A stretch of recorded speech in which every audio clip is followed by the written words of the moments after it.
Dear Dr. Clay, having been ill for most of Freshers' Week, I have only just made it down to the English faculty to open my mail. I was due to start your course, The Devil Has the Best Lines, next Tuesday, but a note from the administration office informs me that due to oversubscription, my place has been deferred to a future date as yet unknown. I am writing to tell you just how crushed I am by this news. Since I first read your masterpiece, The Truants, I have considered your scorching and irreverent commentary something of a manifesto for life.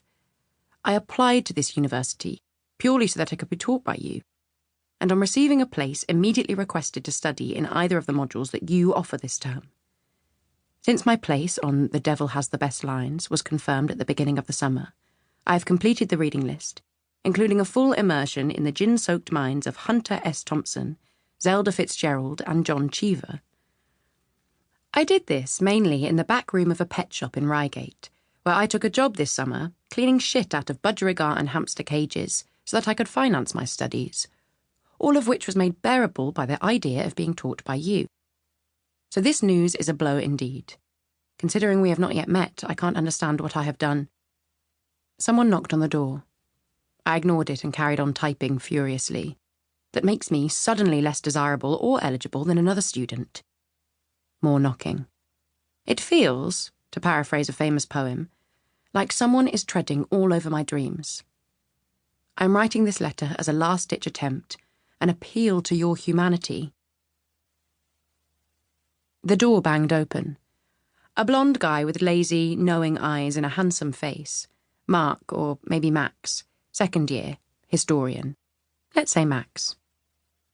For a moment, he stared at me in confusion. Then his gaze moved from where I was sitting, cross-legged on the bed, and roved suspiciously over the contents of the room. Bare, blue-tack-scarred walls, narrow single bed, small hanging wardrobe, my half-unpacked suitcase. Sorry, wrong room. He had already turned to go when he twisted round, hand on the doorframe. Hey, didn't we meet in the bar last night?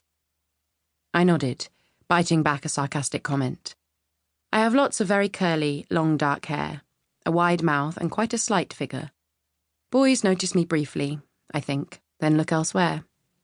Max had patently introduced himself, walking towards me, smiling straight into my eyes, in the hope of chatting up Georgie. A moment of deference towards the friend of the target. I knew the score. It had already happened a couple of times that night.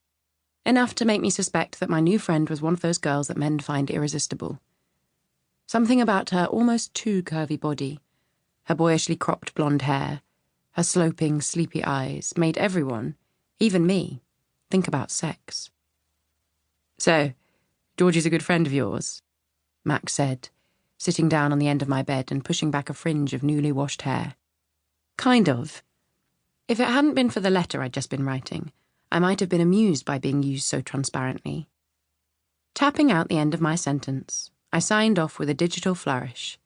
Yours, ever hopeful, Jessica Walker. You weren't at school together or anything? Why do you ask? Just wondering. Girls are so tight with girls they've met at school. You seemed kind of into each other. He was one of those guys who was a lot less handsome when he smiled. More of a smirk, really, showing too many teeth cluttered in his jaw. We met last week. Bet you're best friends already. He nodded knowingly. Do you know where she is? She said she'd come for a coffee with me, but I'm sure she said she was in room 16B. This is 16B, isn't it?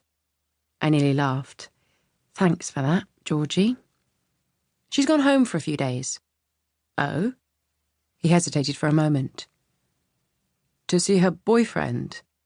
I shrugged. I haven't checked her diary. He raised his hands defensively. Right.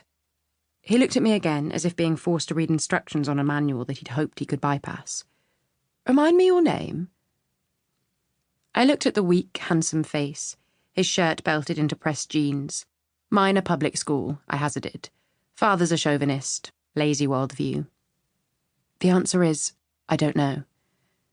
You don't know what? I don't know whether Georgie has a boyfriend. The lobes of his ears went pink, but he managed to pull himself together in time to laugh it off. I'm sure she has. Just tell her Max stopped by, will you? After he left, I reread the email a couple of times, the cursor hovering over the send icon.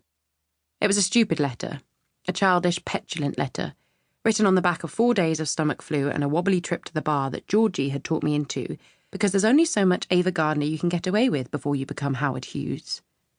I had written it for myself, really, not actually to send. It was only because it was a Sunday and the administration office was closed, leaving me no place to vent my disappointment, that I had even thought of hunting through the university website to get Dr. Lorna Clay's email address. Then I looked over at my copy of the Truants alone on the shelf, above the built-in desk, its pages so well thumbed that it wouldn't close properly, and thought, fuck it, what have I got to lose? And with a sudden rush of adrenaline, clicked the mouse. As soon as I snapped shut my laptop, regret settled over me like an itchy blanket. And then the itch sank deeper into my bones as I felt myself being dragged backwards in time. Back to Boxing Day at home 9 months before, with my sister scowling on the sofa as my father made bad jokes about her boyfriend, Dan Pike, plenty more fish in the sea. Not understanding that being dumped over Christmas when you're 21 doesn't call for a punchline, much less a pun. My dad, who painted fantastical figures in the shed at the end of our garden, but left his imagination locked up there.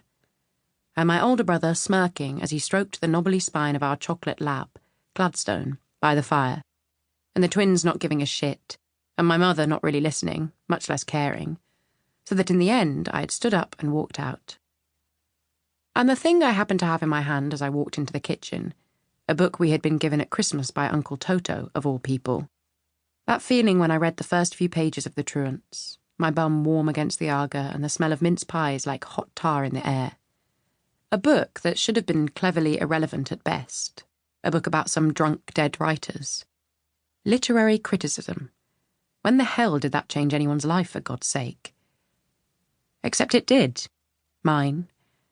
And I knew it would, almost from the first paragraph. Because Lorna's voice pulled me in and down like a riptide carrying you underwater and far out to sea, so that when, about page 5, I flipped to the author picture on the back and saw her clever, beautiful face and read the sentence about where she taught, I thought, here she is at last. The person who will take me out of this small, airless world before the banality chokes me. The rooms and halls all had narrow floor-to-ceiling windows. I stood up to open mine, then remembered you couldn't. To discourage suicides, I thought, looking at the grey paving slabs below. Under a flat morning sky, a stream of people were walking away from the zigzag-shaped residence halls, across the scrubby grass, towards the grey breeze blocks that made up the back of the canteen. Without the glowing prospect of Lorna's teaching, I was confronted by the drab reality of where I would be living for the next 3 years. A concrete shithole in the middle of flat, windswept Norfolk on what, if you looked at a map, was actually the bulging arse of the UK. Worse, I would now be shoved into some other unknown module, most likely with Dr. Porter, who wore skinny black jeans and one earring and had pegged me as a Lorna groupie when I'd come for my interview. No doubt he would be teaching something pretentious and incomprehensible like the phonetics of postmodernism, or one of those other courses that made me sympathise for a moment with my mother's views on studying English lit. Spots appeared on the window, multiplying rapidly. It had started to rain.